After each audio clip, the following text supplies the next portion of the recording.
पियासल करी हम बरतिया, छठी माई हमरो तो भर दी है गोदिया।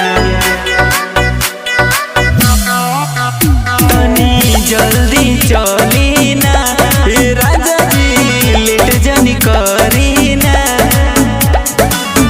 भीड़ बड़ी लागे जगहिया, मिलबे करे हो ना। बलम जी दौरा घाटे लेके रउआ संगई चली हो ना। बलम जी दौरा घाटे लेके रउआ